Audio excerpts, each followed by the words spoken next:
Hello everybody, आज की इस वीडियो में हम डिस्कस करने जा रहे हैं इलेक्ट्रिक डाइपोल रेडिएशन। तो इलेक्ट्रिक डाइपोल रेडिएशन बेसिकली क्या टॉपिक है, क्या इसमें हमें एवोल्यूट करना है, पहले इसके पार्ट्स देख लेते हैं। इसमें ये हमारे टू टिनी मेटल स्पेयर है, एक यहाँ पे है एक इधर है, और ये एक नैरो वायर से, बहुत छोटे से वायर से कनेक्ट है यहाँ से यहाँ तक। ये क्यू जो है ये टाइम का फंक्शन है, और इनका ओवरऑल जो चार्ज है, नेट चार्ज है, वो हर समय जीरो रहता है। जीरो इसलिए रहेगा क्योंकि जब ये वायर से न्यूट्रल है, तो जब हम दो चार्जों को, एक पॉजिटिव चार्ज एक नेगेटिव चार्ज, एक वायर से जोड़ देते हैं, तो net sum of the charge क्या बना रहता है? शून्य बना रहता है। ये क्यू जो ऑसिलेटरी है, और जब क्यू ऑसिलेटरी है तो यहाँ पे जो माइनस क्यू है ये भी ऑसिलेटरी होगा, और क्यू अगर कॉस का फंक्शन है तो ये माइनस क्यू भी उसी तरीका से कॉस का फंक्शन है। इसका जो डाइपोल मोमेंट है उसे कैलकुलेट करने के लिए हम क्या करेंगे, जो P होता है वो होता है Q इंटू एस, जो इन दोनों के बीच का सेपरेशन है। तो P की वैल्यू को हम लिखेंगे Q इंटू एस, और Q ऑसिलेटरी है। मान लो लेट अस से कि ये फंक्शन ओमेगा, जो एंगुलर फ्रीक्वेंसी ओमेगा से ऑसिलेट करता है, तो Q की वैल्यू हमारी हो जाएगी Q not cos omega T. तो P कैलकुलेट करने के लिए हम क्या करेंगे, P कैलकुलेट करने के लिए करेंगे P इक्वल टू, चार्ज ले लेंगे Q और डिस्टेंस ले लेंगे S। Q ऑसिलेटरी है तो Q को लिख दें Q not cos omega T, frequency omega से ऑसिलेट कर रहा है, टाइम t पे वैल्यू हो जाएगी Q नॉट ओमेगा S की। तो ये हमारी वैल्यू हो जाएगी Q not S cos omega T, और Q नॉट S को लिख दें P नॉट, तो P की वैल्यू हो जाएगी P not cos omega T. इस तरीका से इसका P निकाल सकते हैं डाइपोल मोमेंट का। तो इससे पता चल रहा है कि चार्ज जब ऑसिलेटरी होगा तो जो P है वो भी ऑसिलेटरी होगा, और जिस तरीका से चार्ज कोसाइन फंक्शन है उसी तरीका से P भी कोसाइन फंक्शन होगा। तो कोसाइन फंक्शंस की फॉर्म में हमने ये लिया है। यहाँ से जिस पॉइंट P के ऊपर हम क्या कैलकुलेट करना चाहते हैं, बहुत सारी चीजें। इस पॉइंट P पे हम V निकालना चाहते हैं, पोटेंशियल। हम V के साथ साथ A निकालना चाहते हैं, vector potential, scalar potential V, vector potential A। इस पे निकालना चाहते हैं E, इलेक्ट्रिक फील्ड। इस पे निकालना चाहते हैं B, मैग्नेटिक फील्ड। इस पॉइंट पे कैलकुलेट करना चाहते हैं S, पॉइंटिंग वेक्टर, और इसी पे कैलकुलेट करना चाहते हैं P। इतनी सारी चीजें इसमें कैलकुलेट करनी है।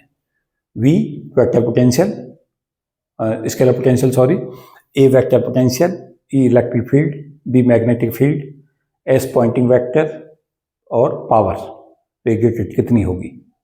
इतनी सारी चीजें हमें इसमें कैलकुलेट करनी है। काफी इंपॉर्टेंट एक्सप्रेशंस हैं इसके सारे ही, क्योंकि काफी क्वेश्चंस इस पर पूछे जाते हैं। तो यहाँ से जो हमारा यहाँ से लेके यहाँ तक की डिस्टेंस s/2 है, यहाँ से यहाँ तक की डिस्टेंस s/2 है। ये सेंटर है इन दोनों चार्जों का। ये एक लाइन खींच दी गई है, ये y प्लेन है, इधर ये हमारा z प्लेन है। उसके अलावा यहाँ से लेके यहाँ तक की डिस्टेंस ये r है। Q से लेके पॉइंट P की जो डिस्टेंस है वो r प्लस है, माइनस Q से जो डिस्टेंस है पॉइंट P की वो r माइनस है, और जो ये पॉइंट P है r वाला वो z एक्सिस से एंगल थीटा बना रहा है। ये सारी सब चीज़ें इसमें पता ही होनी चाहिए। अब हम चाहेंगे क्या कि पोटेंशियल, हमें जनरल पता है कि पोटेंशियल किन किन चीज़ों का फंक्शन होता है। तो पोटेंशियल जो हमारा जनरल फंक्शन होता है V, वो हमारा होता है Q का और R का। तो V की वैल्यू को सबसे पहले कैलकुलेट करें, पोटेंशियल की वैल्यू को। तो पोटेंशियल कैसे कैलकुलेट करेंगे, V।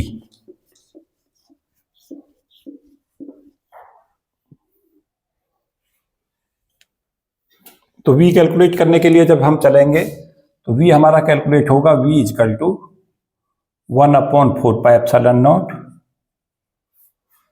Q plus upon R plus. क्यों? क्योंकि यहाँ पे चार्ज हमने मान लिया ये प्लस Q वाला, तो उसे Q प्लस से दिखा दिया, और यहाँ से यहाँ तक की डिस्टेंस है R प्लस। तो पोटेंशियल Q प्लस के कारण कितना हो जाएगा, 1/4πε0 Q plus upon R plus. और सिमिलरली अगली टर्म कितनी हो जाएगी, Q minus upon R minus. Charge Q minus के कारण पोटेंशियल कितना जनरेट हो जाएगा, 1/4πε0 Q minus upon R minus, और पॉजिटिव के कारण कितना हो जाएगा, 1/4πε0 Q plus upon R plus. अब Q प्लस की वैल्यू कैसे ले लें? Q प्लस, इसकी वैल्यू को ले लें Q naught cos omega t, ये था, और यहाँ पे रिटार्डेड टाइम कंसेप्ट लगाएं, t minus R plus by C. यहाँ पे पोटेंशियल में क्या लगा देंगे? V बराबर जब कैलकुलेट करेंगे 1/4 Q plus upon R plus Q minus upon R minus, तो Q प्लस की वैल्यू हो जाएगी Q naught cos omega t minus R plus by C. और Q माइनस की वैल्यू कैसे ले लोगे बच्चों? हाँ जी, ये माइनस में रहेगा charge, minus Q naught cos omega t minus R minus upon C. यहाँ पे डिस्टेंस यहाँ से यहाँ तक की आर प्लस है, तो आर प्लस बाई सी ले लेंगे, रिटार्डेड टाइम आ जाएगा हमारा T minus R plus by C, और इसके लिए रिटार्डेड टाइम हो जाएगा T minus R minus by C. ये वैल्यू दोनों कहाँ पुट कर दें? ऊपर पुट कर दें। और आर प्लस की वैल्यू कितनी हो गई? R plus minus equal to under root R square minus plus S by two cos theta plus S by two का स्क्वायर। देखिए ये डिस्टेंस यहां से यहां तक की कितनी हो गई? एस बाई टू नहीं हो गई है? ये भी एस बाई टू हो गई, क्योंकि यहां से यहां तक एस लिया, ये मिड में है, तो ये एस बाई टू, ये एस बाई टू। तो जब आर प्लस लिखोगे तो क्या लिखोगे? R square plus S by two square minus R into S by two cos theta, और उसका अंडर रूट। ये हमने किससे लिखा है फॉर्मूला? कोसाइन फॉर्मूले से। कॉस सी बराबर A square plus B square minus C square upon two A B, वहां से लिखा है सीधा। क्या होता formula? Cos C is equal to A square plus B square minus C square upon two A B. यहां पे एंगल थीटा ले लें, ये कॉस थीटा हो गया। ए स्क्वायर प्लस बी स्क्वायर की जगह पे क्या आ जाएगा बच्चों? आर स्क्वायर प्लस, ए तो हो गया आर, यहां से यहां तक वाला, और ये बी हो गया एस बाई टू का स्क्वायर माइनस सी स्क्वायर। सी स्क्वायर कितना है? Upon two A R into S by to. देखो बच्चों क्या बना? तो आर प्लस का स्क्वायर कितना बन गया? इसको इधर ले जाओ, R square plus S by two का square minus R S cos theta. तो क्या रह गया यहां पे हमारा? क्या क्या छूटा? टू भी रह गया है और आर भी रह गया, टू से टू कटेगा ये। तो आर प्लस की वैल्यू कितनी बन गई हमारी? ये बन गई। क्यों? ये तो प्लस के लिए हो गया, तब तो यहां माइनस लिया जाएगा, देख रहे हो? और इसे इस ट्रायंगल में लगाओगे, देखो यहां देखो, इस वाले में लगाओगे तो क्या हो जाएगा? ये पाई माइनस थीटा बन जाएगा इधर, ये थीटा, इधर पाई माइनस थीटा। तो कॉस पाई माइनस थीटा की वैल्यू कितनी हो गई बच्चों? इस वाले में भी लगा दो, यहां वाले में R square plus S by two square minus R minus square upon two R S by two. तो आर माइनस का स्क्वायर कितना बन गया? R square plus S by two square plus R S cos theta. तो देखो इन दोनों रिजल्टों को एक साथ अगर लिखोगे तो ये नहीं लिख पाओगे। प्लस वाले में तो यहां पे माइनस ले लेना, और माइनस वाले में है प्लस ले लेना।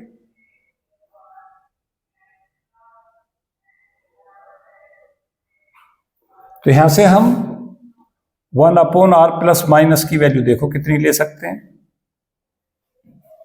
1 अपॉन, यहां से देखो, under root R square minus plus S by two, नहीं, S R cos theta plus s/2 का स्क्वायर। इस टर्म को मैंने सच लिख दिया और अंडर रूट लगा दिया। इस पर क्यों लगा दिया? क्योंकि स्क्वायर की वैल्यू थी ना ये, इनका रूट लेना पड़ेगा। जब r प्लस चाहिए तो इसका रूट लोगे, इसका भी रूट लोगे r माइनस में, ये वैल्यू आ गई। तो यहां से वैल्यू क्या करें? s/2 को इग्नोर कर दो, इग्नोर इट। क्यों? s छोटा है, ये r दूर होता है, ये बहुत छोटा होता है कंपैरेटिवली, तो s/2 को स्मॉल ले लो। तो s/2 स्क्वायर बहुत कम होगा इन दोनों टर्मों के मुकाबले, तो इसको इग्नोर कर दो। तो 1/r प्लस माइनस की वैल्यू कितनी हो गई? 1/r square minus plus rs cos theta. इसकी पावर हाफ कर दो, इसे क्या लिख दोगे? Is equal to 1/r square common निकालो, 1 माइनस प्लस s/r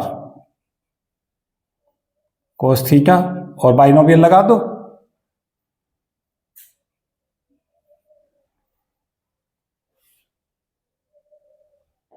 पहले s/2 को इग्नोर करो और फिर बाइनोमियल लगा दो इसमें। तो क्या वैल्यू आ गई? 1/r plus minus equal to 1/r। हाँ जी,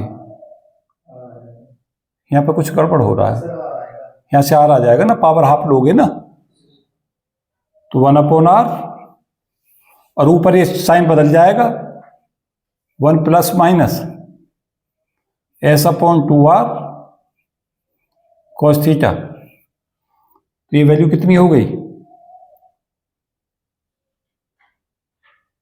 देखें,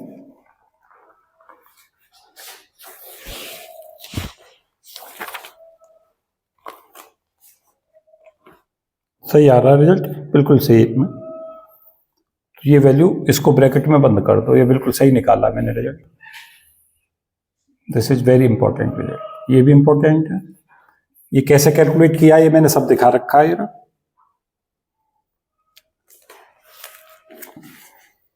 इन दोनों वैल्यूज को यहां पुट कर दो इस फॉर्मूले में, तो v की वैल्यू कितनी आ गई? v इजकल टू, कैलकुलेशन तो देखो इसमें है, it possess the lot of calculation, बहुत कैलकुलेशन है इसमें, लेकिन कर लो कोई बात नहीं। 1/4πε0 क्यू नॉट कॉमन निकाल दिया, यहां भी है यहां भी है, और देखो क्या आया? cos omega t minus r plus upon c upon r plus minus cos omega t minus, यहां पे रखना c को, यहाँ t minus r by C upon r minus. देखो ये आ गया पोटेंशियल का फॉर्मूला।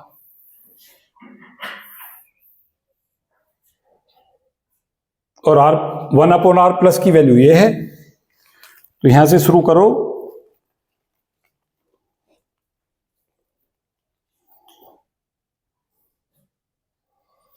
यहां से वैल्यू आ जाएगी हमारी cos omega t minus r plus minus upon c equal to cos omega t minus r by C plus minus omega s upon 2c cos theta. देखो यहां से 1/r प्लस माइनस की जगह पे हम क्या रख सकते हैं? 1/r 1 plus minus s upon 2r cos theta. ये वाली वैल्यू कहां पुट कर दो? यहां पर पुट कर दो।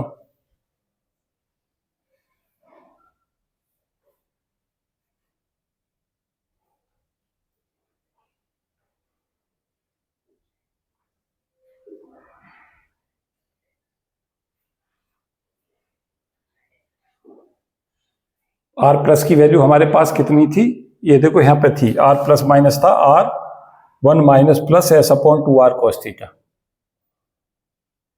तो ये देखो ये वैल्यू पुट करके यहां से बना या नहीं बना ये result,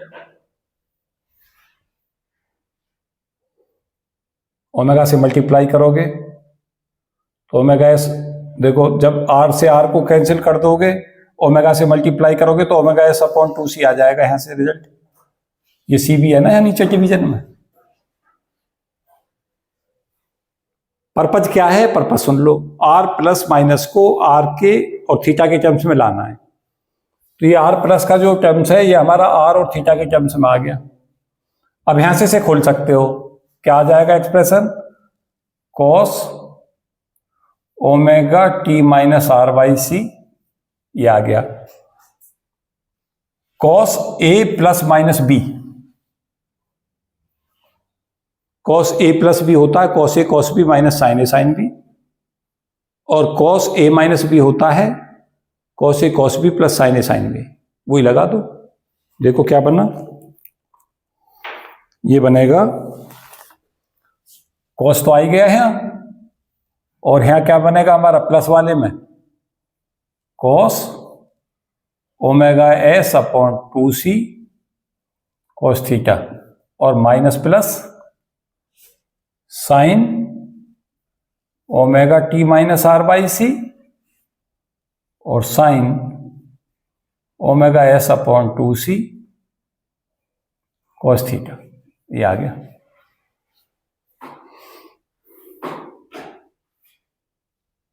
cos A plus minus B का फॉर्मूला ये लगा दो, कॉस ए कॉस बी, और माइनस प्लस क्यों किया है कि जब वहां प्लस होगा तो इधर माइनस आएगा, कॉस ए प्लस बी में आता है cos A cos B minus sine A sine B, और ऐसे ही हमारा क्या होगा, कॉस ए माइनस बी होगा तो हम प्लस हो जाएगा, तो जब यहां माइनस होगा तो यहां प्लस हो जाएगा, जब यहां प्लस होगा तो यहां माइनस हो जाएगा, बस यही तो किया है। इसको रिमेंबर भी रखें, इस वाली वैल्यू को जो ये लिया है इसको रिमेंबर भी रखें, खास तौर से जिन्हें फॉर्मूला का डिस्क्रिप्शन देखना है। तो ये रिजल्ट हमारे पास आ गया।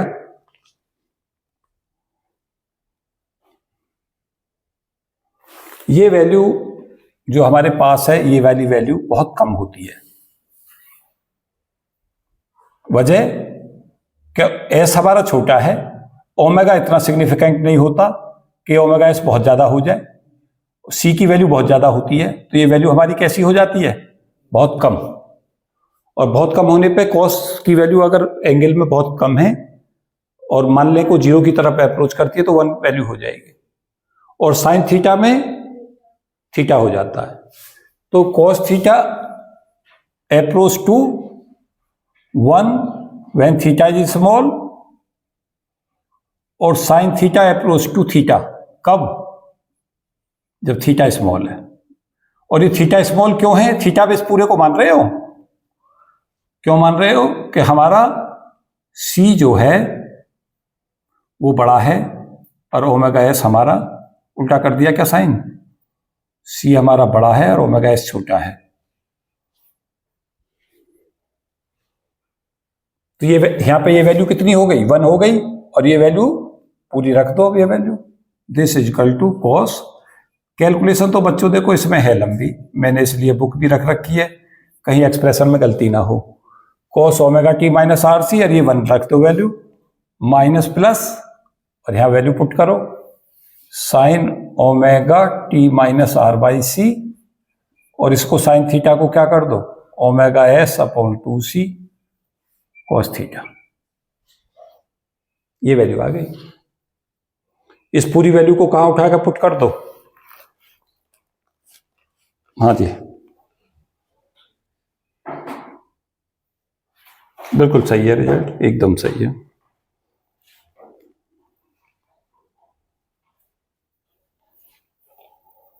इसको कौन कौन सी इक्वेशनों को, इसको तो 1 मान लो, इक्वेशन 1, और कौन सी वाली इक्वेशन को, इसको 2 मान लो,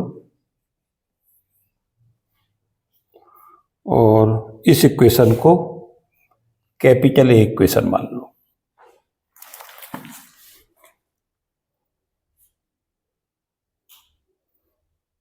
क्या कर दो, putting equation 1 and 2 in equation A, capital A में जो पोटेंशियल वाला फॉर्मूला इसमें पुट कर दो, और वी की जो वैल्यू है उस रिजल्ट को लिख दो।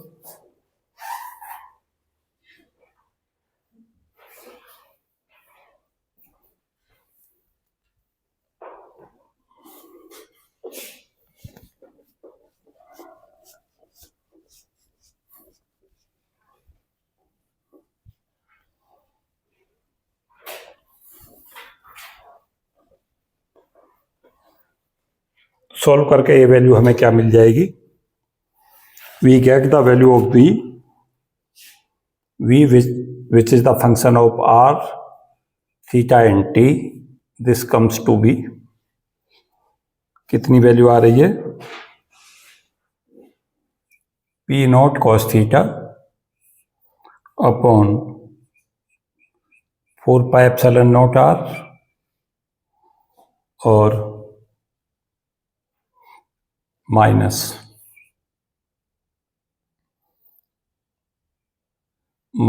Omega upon C sine omega T minus R by C plus 1 upon R cos omega T minus R by C, ये वैल्यू आएगी। इसको ब्रैकेट में क्लोज कर दो।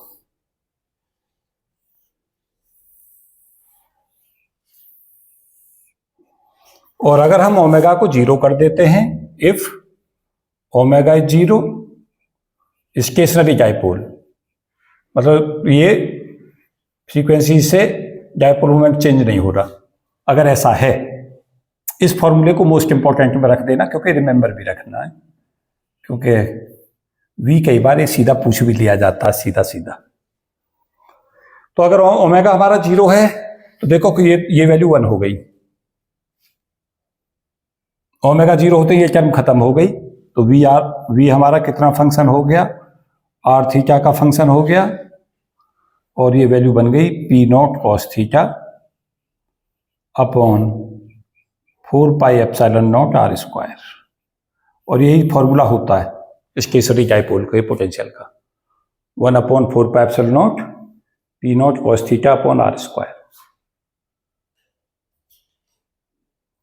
और अगर हमारा ओमेगा अपॉन सी ये इफेक्टिव है, ये वैल्यू हमारी ज़्यादा है और ये वैल्यू कम है, ये वाली टर्म, तो इस टर्म को इग्नोर कर दोगे, इसको रख लोगे। अप्रोक्सीमेशन लगे हुए हैं इसमें कई सारे, मैं 2-3 जो अप्रोक्सीमेशन लगे हुए हैं वो सब डिस्कस करूंगा।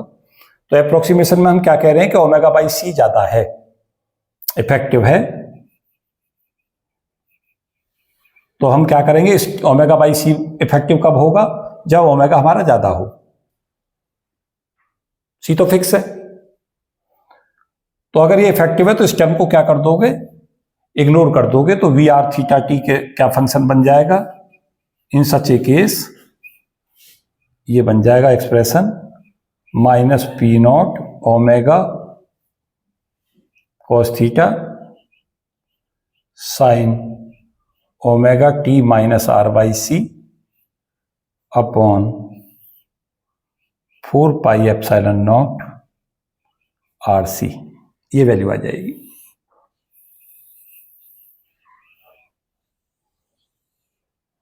अब देख रहे हो स्टेशनरी डाइपोल में तो ये टर्म 0 हो गई थी, और जब हमारा फ्रीक्वेंसी से ऑसिलेट कर रहा है तो जब इस टर्म को इफेक्टिव माना गया इसके कंपैरेटिवली, तो यहां अप्रोक्सीमेशन क्या लगा हुआ है, ये अप्रोक्सीमेशन लगा हुआ है कि आर की वैल्यू ज्यादा है कंपैरिजन सी अपॉन ओमेगा की। देखो आर जब हमारा ज्यादा होगा ना तो ये टर्म कम हो जाएगी, और ओमेगा जब ये आर सिवाय ओमेगा के मुकाबले जाता है तो ओमेगा बाई सी छोटा होगा तो बड़ा होगा, बड़ा होगा।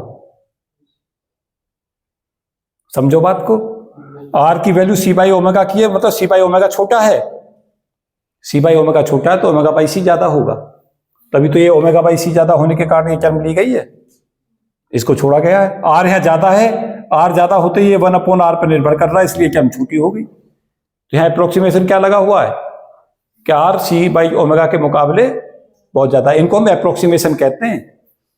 क्या कहते हैं इन्हें? अप्रोक्सीमेशन। क्योंकि रिजल्ट एग्जैक्ट नहीं आएगा, क्योंकि रिजल्ट अप्रोक्सीमेशन पर बेस है। तो ये हमारा रिजल्ट इंपॉर्टेंट हो गया, काफी सिंपल सीधा भी पूछा जा सकता है। तो वी आर थीटा टी की वैल्यू कितनी आ गई चेक कर लेता हूं एक बार। V P naught omega upon 4 pi epsilon naught C, और देखो ब्रैकेट में ना इस सी को तो यहां ले आना और cos theta by R term को ब्रैकेट में क्लोज कर देना ऐसे।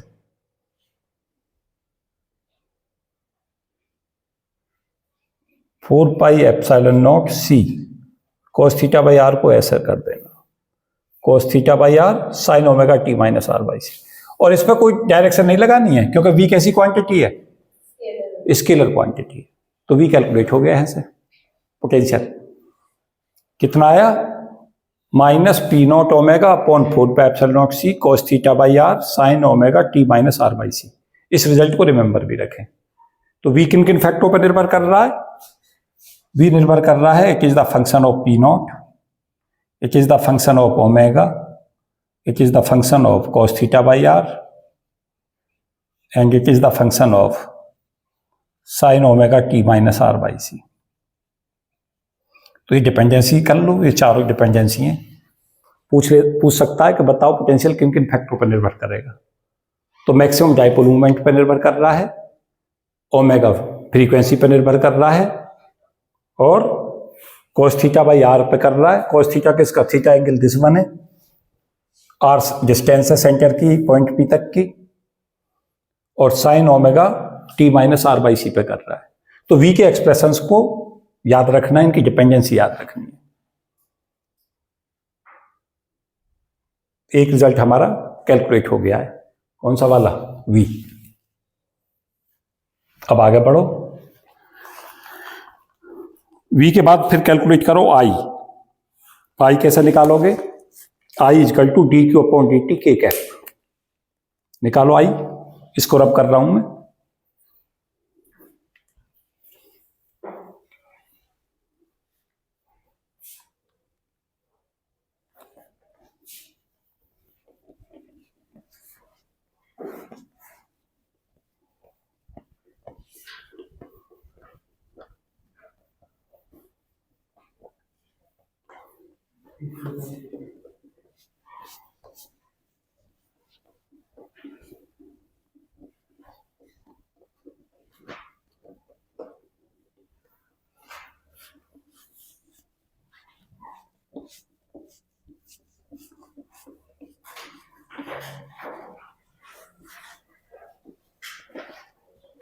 तो v का कैलकुलेशन हमारे पास आ गया है। अब निकालते हैं i। कैसे निकलेगी बच्चों? i निकलेगी D Q upon D T से। i बराबर D Q upon D T. तो डी अपॉन डी टी और q की जगह पे क्या रख दोगे? Q not cos omega T. Charge oscillatory था, फ्रीक्वेंसी ओमेगा से ऑसिलेट कर रहा है। तो ये वैल्यू कितनी बन गई? Minus Q not omega sine omega T. Cos omega T का डिफरेंशिएशन कितना हो जाएगा? Omega sine omega T minus का। तो ये तुम्हारा आई निकला। अब ए कैसे निकालोगे? A is equal to mu naught upon 4 pi integration I D L. D L को क्या ले लो यहां? D Z upon R. ये अब क्या कर दो? आई की वैल्यू रख दो इसमें। जेड कहां से कहां तक जाएगा? माइनस एस वाई टू से प्लस एस वाई टू। क्यों? यहां से ये चाहिए हमें पूरा। तो जेड यहां कितना हो जाएगा? Minus S by two. यहां तक कितना हो जाएगा? Plus S by two. तो जेड की लिमिट कितनी हो गई? माइनस एस वाई टू से प्लस एस बाई टू, ये हमारा म्यू नॉट अपॉन 4 पाई, ये वैल्यू पुट कर दो, माइनस क्यू नॉट ओमेगा, और डी जेड का कितना एस नहीं आ जाएगा बच्चों, डी जेड का जेड होगा S by to minus minus S by to करोगे तो एस हो जाएगा, और क्यू नॉट कैसा है, Q not omega sine omega T की जगह पर टी माइनस आर बाई सी कर दो, किसके कारण, रिटार्डेड टाइम कंसेप्ट के कारण, अपॉन आर, देखो ये वैल्यू आ रही होगी ए की,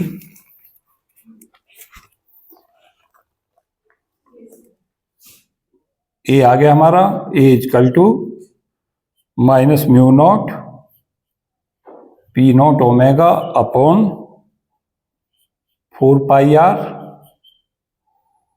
sign omega T minus R upon सी।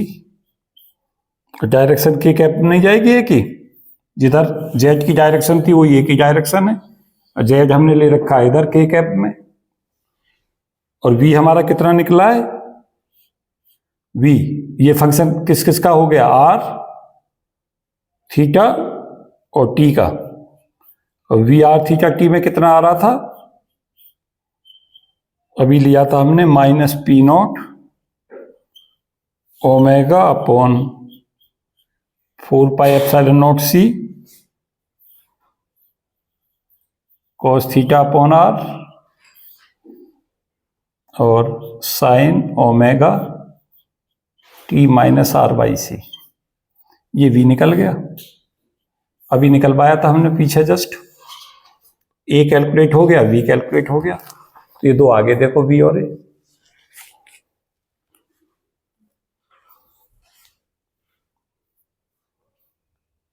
तो किस पर निर्भर कर रहा है, एक तो टर्म ये हो ही गई sine omega T minus R by C, वो इसमें भी आ रही है इसमें भी आ रही है, और ए कर रहा है निर्भर पी नोट पर, ए निर्भर कर रहा है ओमेगा पर, ए निर्भर कर रहा है 1 अपॉन आर पर, ये डिपेंडेंसी है।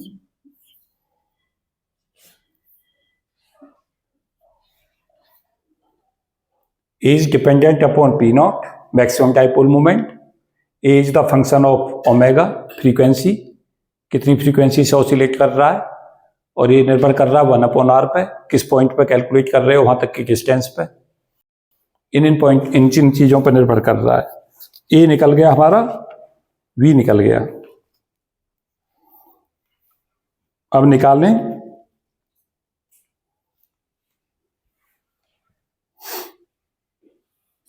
Del V।